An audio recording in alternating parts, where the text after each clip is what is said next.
Everybody is living in Turkey because it's a high inflation, because cost of living going up. That's the current trend. I see a lot of videos exactly saying that. But as you know, I just came from New York. I've been there for a very short time, and I can tell you, inflation is everywhere. Let me tell you a few stories from my visit to the United States. First of all, when I was riding to the airport, I had a driver, and the driver was from Brazil. He was complaining about Uber business and how bad Uber business right now is. People don't want to spend a lot of money. When I was riding with him, it's $58 to get to the airport. And let me tell you the story. I wake up 4 in the morning. I have to go to the airport. And then I look at Uber, which I scheduled for my ride. Turned out I didn't schedule it correctly. In the United States, they have this AM, PM system instead of 24-hour system, which I prefer to use. So I scheduled my ride for the next afternoon, not morning. Quickly enough, I declined it, I canceled that one, and I ordered a new ride. Turned out I actually saved myself like $6. So $58 got me to the airport. And also he complained about business. I can tell you the airport was full of people. There was line through security. The airplane was full, let's put it this way. The first time I was flying to New York many years ago, it was entirely different things. There was no security line, you could actually fly through. There were metal detectors, but hardly anybody attended them. My ticket was butchered, my name was butchered, but I actually was flying. It was like riding a bus at the time. But things have changed now, and my airplane was full. As far as meal, it's Delta, it's pretty good airline. It was just a soft drink, and it's because I asked. Otherwise, they actually put it in a glass, and one can serve probably 3 people because they just pour a little. I asked for a can, and you can do 2 if you are in the United States.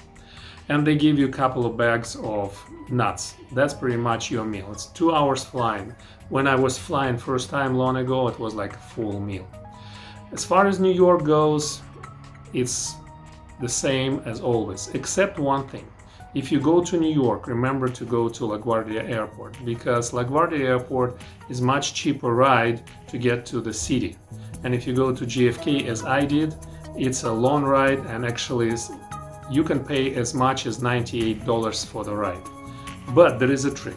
You can take air train, and it will take you to Jamaica, Queens, and from there you can take Uber. You save yourself $30, and it's not much more. In fact, I think it's actually faster if you go that way because you avoid some traffic. LaGuardia Airport, by the way, was renovated 2 years ago. I did not know that. I did not fly through New York for several years. So it is good to go through LaGuardia Airport now. By the way, LaGuardia is a name of the New York mayor. And I can tell you one interesting story because I learned it a long time ago and I still remember it.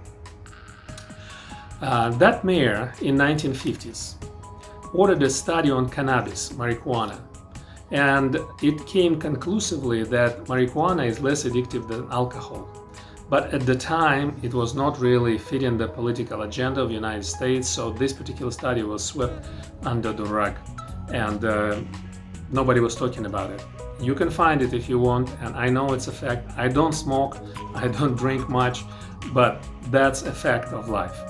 Now, speaking of New York, I actually went there to see my son. It was wedding, he was getting married. It was beautiful wedding in Central Park. But what I want to tell you is his apartment and why he is there, because that would be interesting for you to know. 5 floors would have been sufficient. The apartment is really small.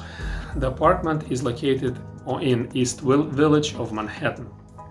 The buildings are old, it's pretty well developed, there is a good infrastructure there. Most of the buildings were erected in late 1800s, early 1900s. Madonna lived there at one time, and Charlie Parker was raised there, and that's a jazz player in case you don't know. And Warhol actually had his studio and apartment about 20 minutes walking distance to Union Square.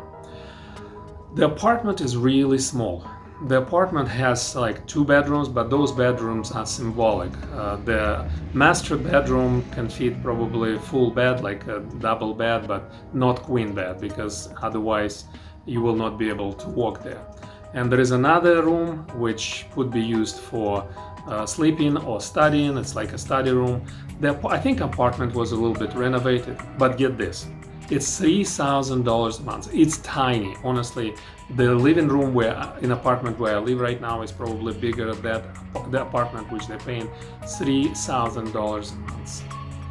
And the other thing which was surprising to me, I was expecting worse. The streets are actually pretty clean in the morning, and the social workers, which actually take care of that, the government workers take care of cleaning, they are doing really good job. I've seen New York much dirtier, much worse shape. Right now it's pretty good. And compared to the West Coast, where you have really lefty mentality and lefty policies, where you have drugs everywhere, where you have homeless everywhere. In New York you can also find some homeless, and I saw them, and some of them are crazy, some of them are not.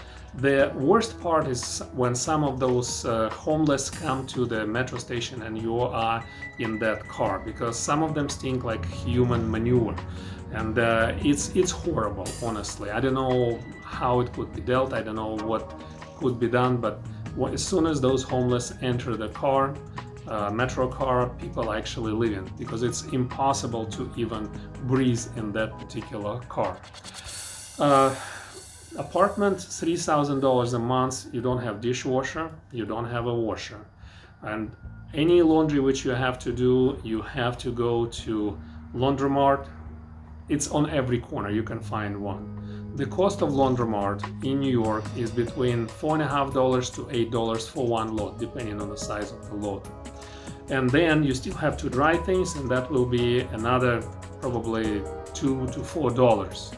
So that's for each load. Besides that, you really have to allocate time. When you have laundry at home, you can just throw it in and go away, or throw it in and continue doing some other things. In New York it doesn't work this way.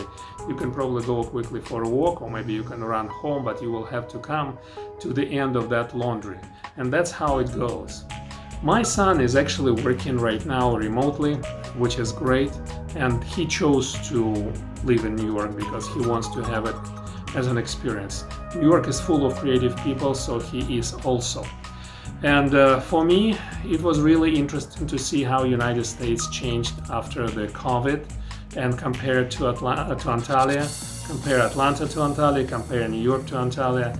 And I can tell you, if you can live on $1,500 a month or $2,000 a month, if you have that money, or if you can generate that money, Antalya is a lot more comfortable than New York. Of course, the opportunities are not the same, but if you work online, it doesn't really matter, because you can make phone call, you can do this, you can do that, and I think it goes for any other country, UK, Germany, etc. I guess it really depends on your personality, what you do and how you do it. But for me, Antalya is great. And even though many people say, oh, we are living in Antalya because it's high inflation, because everything is expensive, in the United States there is also inflation, I already spoke about it, and the costs are much higher. I think you have much better chance to generate this $1,500 to $2,000 a month and live in Antalya. Also, the residency is right now very limited and you cannot get it, but those who got it, just keep it, guys, because I think it's a wonderful place to be. I'm Vas, by the way. Remember to sign up for this channel, put some likes and some comments, and I will answer some questions if you have. Good luck.